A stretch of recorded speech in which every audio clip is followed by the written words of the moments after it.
Police News Express sa oras na ito.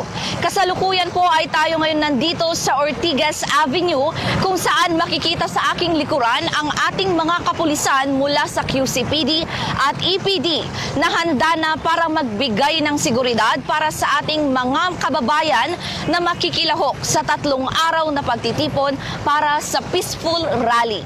Nakahanda na ang mga kapulisan para sa pagbibigay ng seguridad sa magtitipon-tipon na mamamayang Pilipino, lalo na sa inaasahang malaking bilang ng dadalo sa 3 araw na pagtitipon ng Iglesia ni Cristo para sa kanilang peaceful rally sa kahabaan ng Ortigas Avenue. May kabuuang 173 PNP personnel mula sa Quezon City Police District at Eastern Police District ang ipinesto sa lugar para tiyakin ang kaligtasan at kaayusan ng aktibidad.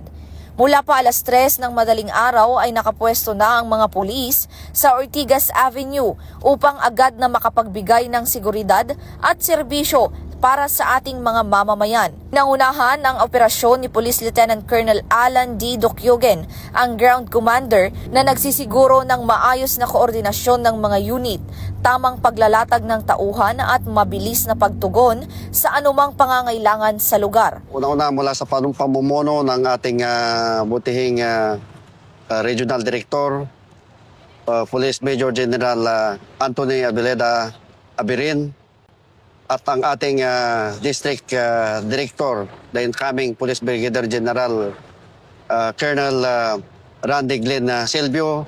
Ang unang-una nilang pinaghandaan ay ang magandang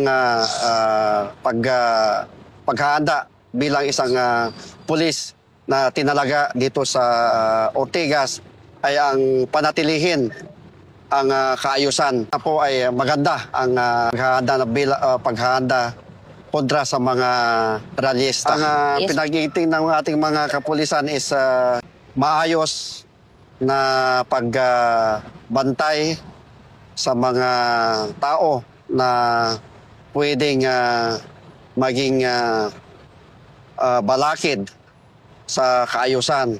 Kaya meron po tayong mga pulis na tinalaga dito na kasama natin para panatilihin ang kaayusan sa lugar na ito. Lalong-lalo na at ang Ortigas ay ito yung daanan ng lahat ng papunta ng south at saka north.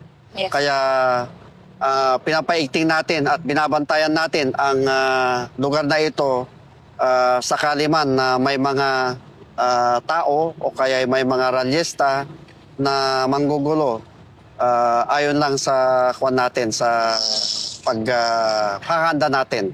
Kasama sa mga ipinatupad na hakbang ang traffic rerouting, crowd control at mahigpit na monitoring upang mapanatili ang mapayapang daloy ng pagtitipon. Ayon sa pamunuan, layunin ng masinsing seguridad na protektahan ang kapakanan ng publiko habang ginagalang ang kanilang karapatang magpahayag sa mapayapang paraan. Mula rito sa Ortigas Avenue, ako ang inyong PNN correspondent, Patrolwoman Fe Octaviano, alagad ng batas, taga-taguyod ng Balitang Pulis.